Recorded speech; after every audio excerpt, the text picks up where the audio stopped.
Narito na ang mga pinakamalalaking balita sa One North Central Luzon ngayong Miyerkules. Away ng dalawang grupo na nag-ugat online na uwi sa Karahasan. 15 anyos na binatilyo, patay matapos batuhin ng bote. Babaeng nanira sa social media, arestado sa Tuguegarao City. Baha sa ilang bahagi ng isang sementeryo sa Dagupan City, perwisyo sa mga bumibisita. At sementeryo kung saan nakahimlay ang iba't ibang sea creatures, saan kaya matatagpuan?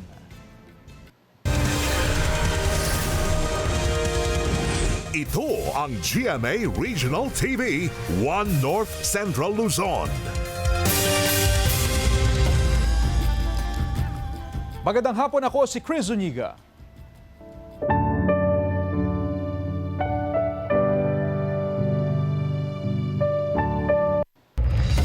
Perwisyo sa mga bumibisita ang baha sa ilang bahagi ng Buruan Bukig Cemetery sa Dagupan City.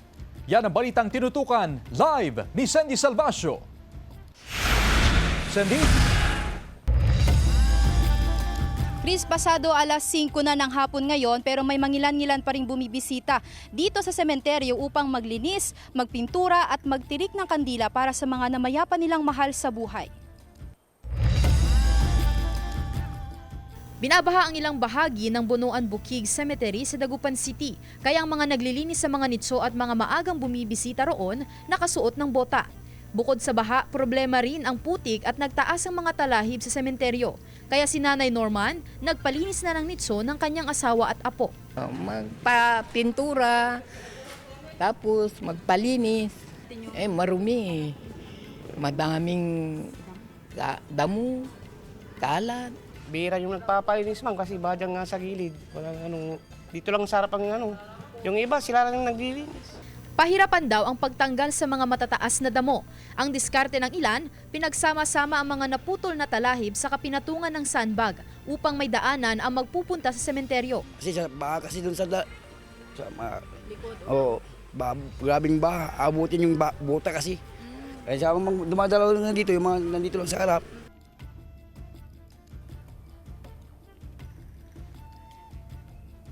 Chris, ngayong araw, majority na bahagi ng sementeryo ay hindi pa rin daw nalilinisan.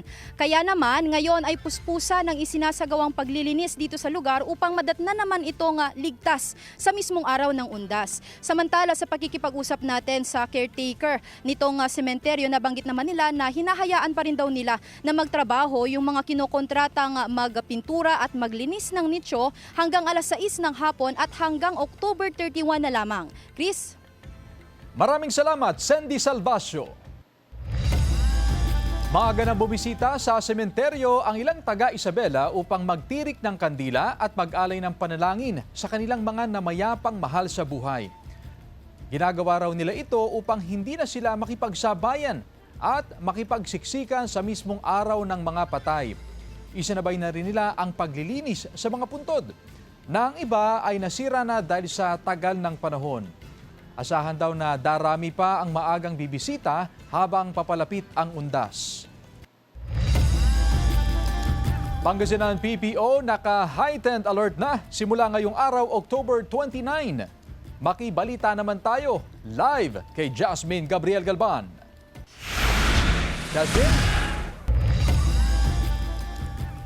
Chris, bukod sa PNP, katuwang din ng Pangasinan PPO ang mga barangay officials at mga force multiplier na nakadeploy na sa iba't ibang sementeryo sa probinsya ng Pangasinan.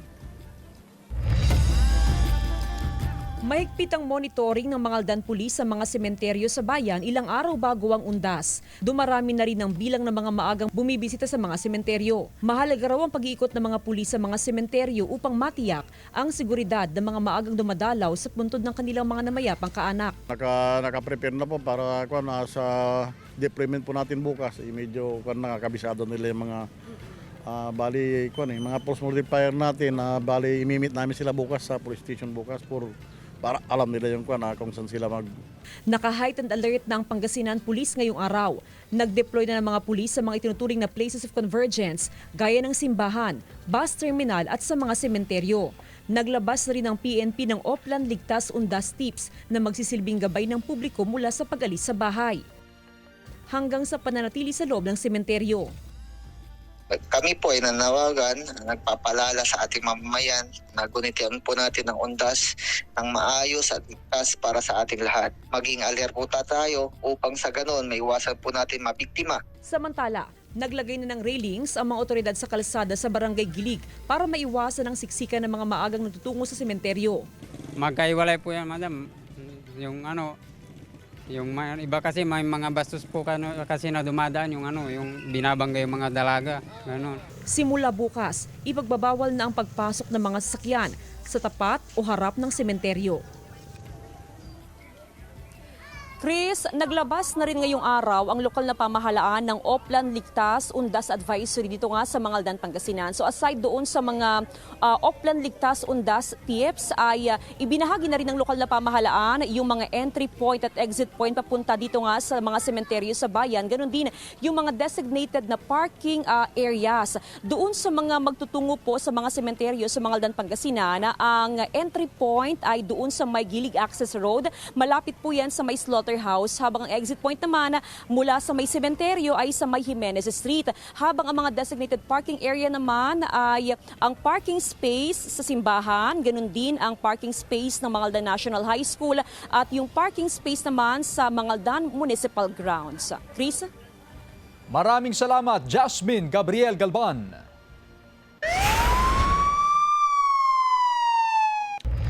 Nauwi sa Karasan ang away ng dalawang grupo sa Pampanga na nag-ugat online. 15 anyos na binatilyo patay matapos na batuhin ng bote. Naka-alerto CJ Turida.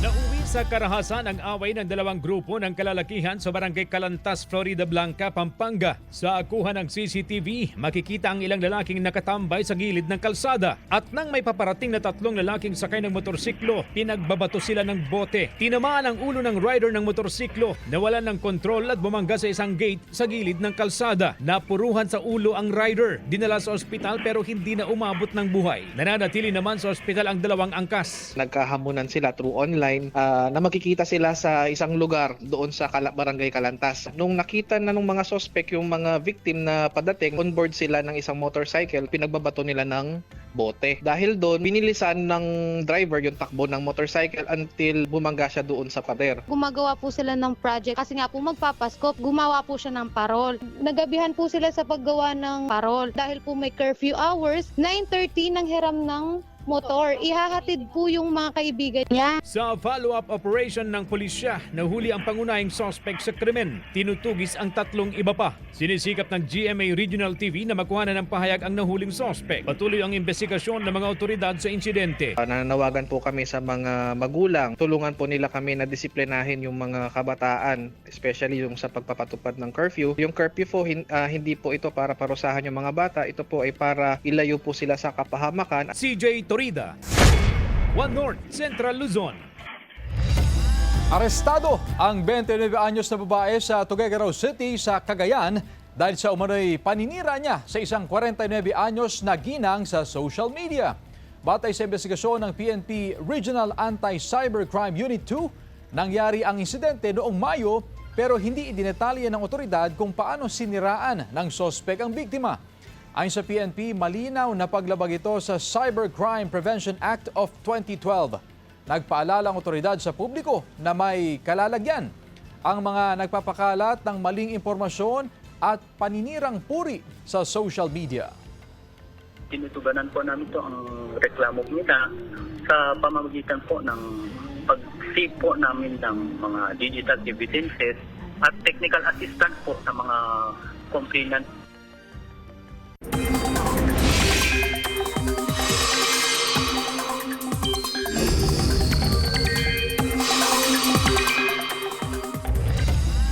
Samantala mga kapuso, iba't ibang weather systems pa rin ang makakaapekto at magdadala ng ulan sa ilang bahagi ng bansa.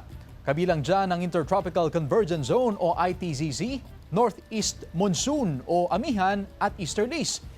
Ayon sa Pag-asa, posibleng may bagong low pressure area na mabuo sa ITZZ sa mga susunod na araw. Base naman sa datos ng Metro Weather, may tsansa pa rin ng ulan sa Northern at Central Luzon. Malalakas ang ulan sa ilang bahagi ng Ilocos Provinces, Cordillera, Nueva Vizcaya, Tarlac, Pampanga, Zambales at Pangasinan. Posible rin ang ulan sa iba pang bahagi ng bansa.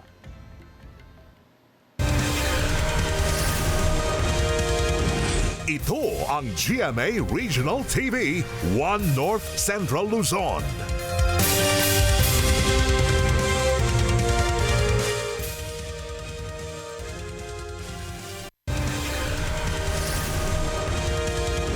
Ito ang GMA Regional TV 1 North Central Luzon.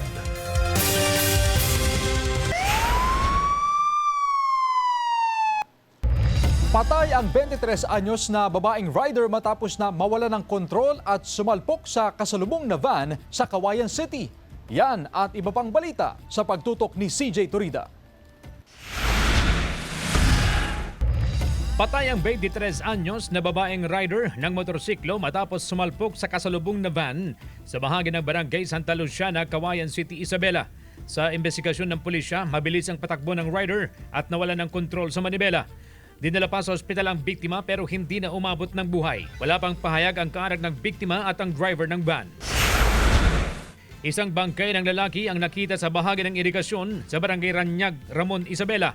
Sa investigasyon ng pulisya, umalis ng bahay ang biktima upang ipastol ang alagang kalabaw pero hindi na siya nakauwi. Posible raw na nahulog at nalunod sa irigasyon ang biktima. Sinisikap ng GMA Regional TV 1 North Central Luzon na kuhanan ng pahayag ang kaanak ng biktima. Nauwi sa pamamaril ang inuman ng mga gwardiya ng isang mining company sa Barangay Gumatdang, Itogon, Benguet. Patay ang biktima na nagtamo ng tama ng bala ng baril sa mukha. Accordingly din sa isang witness natin na isang security guard din, without apparent reason, nung habang naglalakad sila is dinaril niya yung victim natin. Sa kasunod na insidente, tinupok ng apoy ang tinutuluyang barracks ng mga security guard doon. Nagmula raw ang apoy sa isang LPG tank sa loob ng barracks. Sa loob ng nasunog na barracks, natagpuan ang bangkay ng lalaki na suspect sa naunang insidente ng pamamaril. Iniimbestigahan ng otoridad ang posibilidad ng arson sa insidente. Sinusubukan ng GMA Regional TV 1 North Central Luzon na kuhanan ng panig ang pamunuan ng kumpanya. Patuloy ang investigasyon ng mga otoridad. Ayan, sa mga nakalap natin mga statement ng mga residente doon, may alleged silang nakitang isang tao na nanunog at saka lumipat doon sa kabila, ganun din. CJ Turida, 1 North Central Luzon. Mahigit 200 tricycle drivers apektado sa ginagawang parking elevation sa harap ng Mangaldan Public Market. Narito ang report. Mula sa harap ng Mangaldan Public Market, sa sidewalk na ng Rizal Avenue naghihintay ng pasahero ang mga tricycle na ito. Pinapataasan kasi ang paradahan sa palengke, kaya nilipat muna ng paradahan ang siyam na todang nakapwesto roon. Katumbas ito ng mahigit 200 na tricycle. Kung tutusin, madam, talagang problema. Ano nga lang, siyempre, tis-tis lang. Siyempre, ginagawa. Wala naman tayong magagawa kasi... Ang iba, nakapwesto sa bahagi ng Arellano Street, habang ang ilan naman ay kanya-kanyang hanap ng paradahan na malapit sa palengke para makakuha o makapagsakay pa rin ng pasahero. Yung mga iba, kung mayroong mga bakante dyan sa mga ibang sidewalk dyan, kanya-kanya ng diskarte ng parada. Ayon sa Poso, posibleng abutin ng halos isang buwan ang pagpapataas sa parking area. Hindi naman daw masyadong hirap ang mga tricycle driver dahil nabawasan din ng mga pumapasada ngayong nakabakasyon ng mga estudyante. At yung iba, pinagkasya na lang yung 5 tricycle bawat toda para magkasya sila. For the meantime, pagka natapos na yung asimento, dahil pagka ulan kasi mababa doon, kaya itinaas. Malaking bagay raw ang proyekto sa mga toda at pasahero dahil maibisan nito ang pagbaha sa lugar. Ayon sa Poso, agad ding babalik sa parking area ang mga toda sa oras na matapos ang proyekto. Kasama si Henry Duminsil, Jasmine Gabriel Galban, 1 North Central Luzon. Mga basurang ilang linggo nang umanong nakatambak sa auditorium ng Barangay Kalmay, Dagupan City, inirereklamo ng mga residente. Tutukan sa report. Problema raw ni Norlita ang umaalingasaw na amoy ng mga nakatambak na basura sa auditorium ng Barangay Kalmay sa Dagupan City. Katabi lang ng barangay nila Norlita ang auditorium. Ilang linggo na raw na nakatambak ang mga basura roon. Dahil yung basura mabaho po, ma'am. Hindi lang basura po, kundi po ng tao. Yung mga aso, ganun po din, ma'am. Pinangangambahan ng 83 anyos na si Lola Mary ang maaring epekto ng nakatambak na basura sa kanilang kalusugan. Ang delikado rito, tabi lang din ito ng paaralan. Problema talaga ng mga bata. Bakit po? Magkasakit sila. Yan ang mahirap lang. Kung may basura dyan sa harap ng sa paaralan pa. Matagal na raw itong inirereklamo ng mga residente sa kanilang barangay. Ayon sa punong barangay, nagsimulang dumami ang basura sa kanilang lugar noong tumama ang sunod-sunod na bagyo. Karamihan sa mga ito naanod lang din sa lugar. May taga-kolekta daw sila na hindi namin naman inuutusan na kumukolekta po siya ng basura tapos humingi po siya ng bayad. Pero wala po kaming order sa kanya. Iniimbestigahan na ito ng Barangay Council. Tuwing Lunes at Huwebes ang schedule ng pangongolekta ng basura sa barangay. Hindi rin dapat araw-araw na may nagtatapon dito ng basura dahil hindi rito ang designated na MRF ng barangay. Opo, yung MRF kasi ma'am, hiniram ko po yung lupa na yon sa nagmamay-ari kasi marami pong basura talaga dito sa amin. Ang mga hinahakot na basura sa auditorium, inilalagay sa temporary MRF sa Sitio Pangasinan. Kasama si Jing Dakanay, Sandy Salvacio, One North Central Luzon. Pagbabayad gamit ang QR code o online cash transactions, pinalawig sa Calasiao Public Market. Ang detalye sa report. Sa pwesto na ito ng gulay sa Calasiao Public Market, makikita ang QR code para sa digital payment. Ibig sabihin, bukod sa cash, tumatanggap ang negosyante ng online cash transactions. Mas okay naman kasi pag walang dalang cash yung customer, pwede naman. Mahigit isang buwan na simula ng ilunsad ng Calasiao LGU ang Paleng QRPH. Pinapayagan ang pagbabayad gamit ang QR code o digital payment. Sa ngayon, nasa 70% sa mga negosyante ang meron ng mga application para makapag-transact online. Upang sa ganun ay mas komportable yung ating mga mamili at ang ating mga vendors. Unti-unti na magkaroon na ng Palengke QR Code plus PH dito sa ating pamiliang bayan. Malaking tulong naman to sa ilang mamimili. Mas makakatulong po, iwas abala na rin po. Sa kabila ng pagpalawig sa modernisasyon sa palengke, patuloy pa rin pinag-iingat ang publiko na ugaliin pa rin maging alerto para makaiwas sa scam o modus ng mga kawatan. Kasama si Henry Duminsil, Jasmine Gabriel Galban, One North Central Luzon.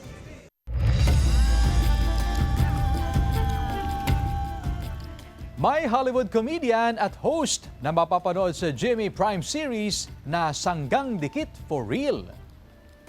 Examination, here I come! Balik yan!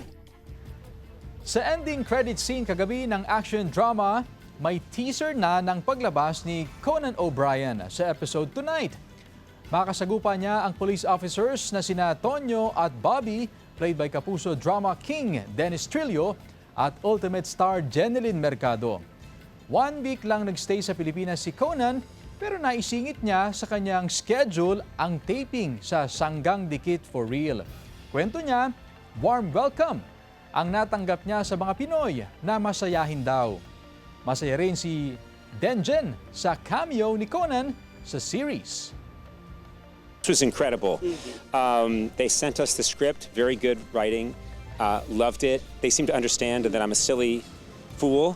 They made me a madman, which is they beat me up. The actors are so good, and they made me very welcome here. Hindi ako maniwala na nag-guest siya dito at ito pang Sanggang Dikit yung show na napili niya sa lahat ng mga shows dito sa Pilipinas. Kaya thank you, Conan. It's an honor. Ang sarap na pakiramdam na syempre parte kami ng pinunta dito ni Conan sa Pilipinas. So, kaya maswerte natin.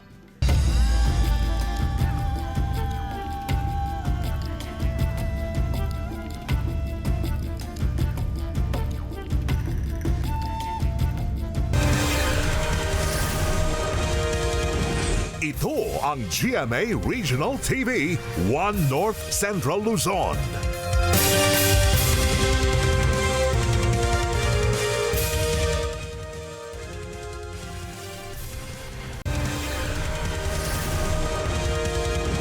Ito ang GMA Regional TV, One North Central Luzon.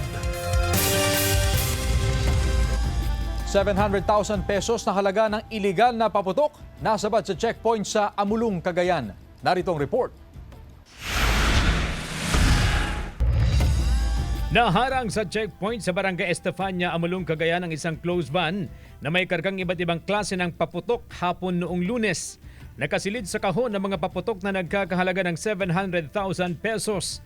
May ipinakita naman na dokumento ang driver at pahinante ng sasakyan. Yun nga lang, hindi tugma ang nakasaad sa dokumento sa mga nakumpiskang kontrabando. Dinala sa pulisya ang mga nakumpiskang paputok para sa nararapat na disposisyon.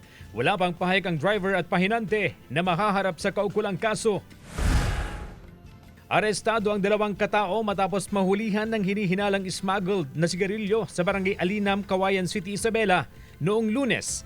Isinakay sa tricycle ang mga sigarilyo na nagkakahalaga ng mahigit 100,000 pesos. Walang naipakita ang mga sospek na anumang katibayan na legal ang mga nakumpiskang produkto.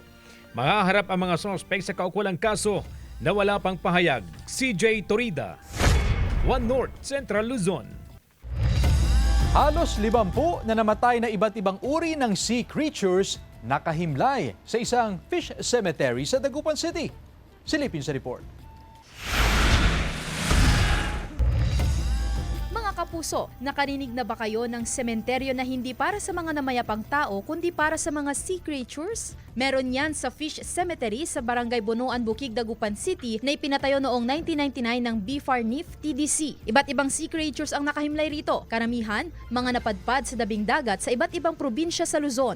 Before kasi wala naman naka-designate pa na area kung saan pwedeng ilibing itong mga to. Kaya since ito yung isa sa center ng before na maluwang, dito nga dinala. So doon, nag-start na doon. Taong 2024 daw noong huling may inilibing dito na false killer whale. Ngayon, nasa 47 threatened at endangered sea creatures na ang nakalibing sa Fish Cemetery. Naisip na ba't kailangan nila natin ilibing? Kasi nga, bawal nga kainin yung mga meat nito.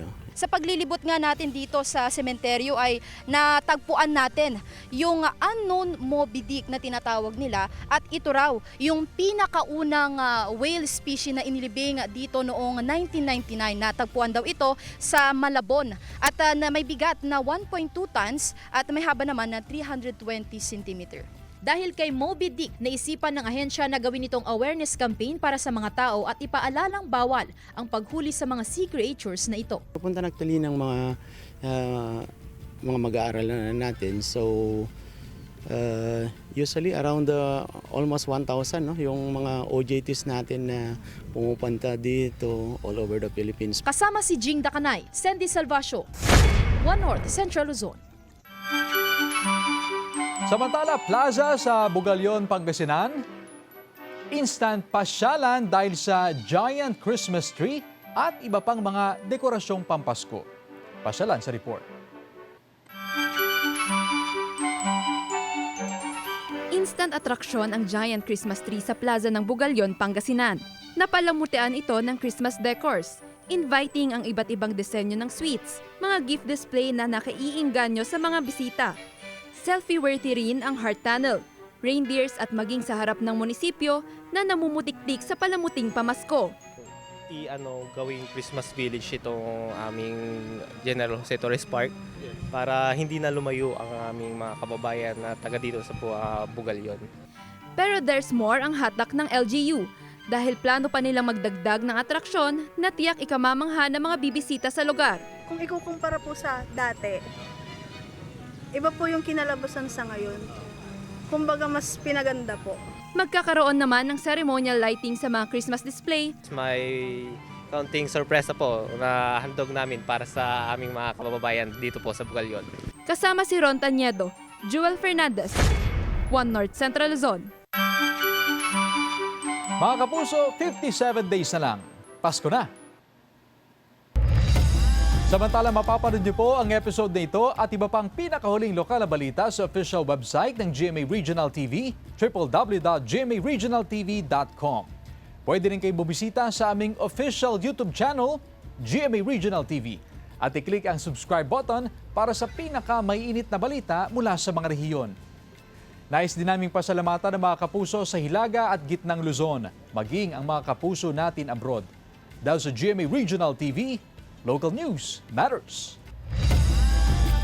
At yan ang mga pinakamalaki at pinakahuling balita sa Hilaga at Gitnang Luzon. Maraming salamat sa pagsama sa amin pati na ang mga kapuso sa ibang bansa na tumutok sa mga balita sa rehiyon. Ako po si Chris Zuniga. Kami ang GMA Regional TV 1 North Central Luzon. Buong puwersa para sa mas malaking misyon at mas malawak na paglilingkod sa bayan.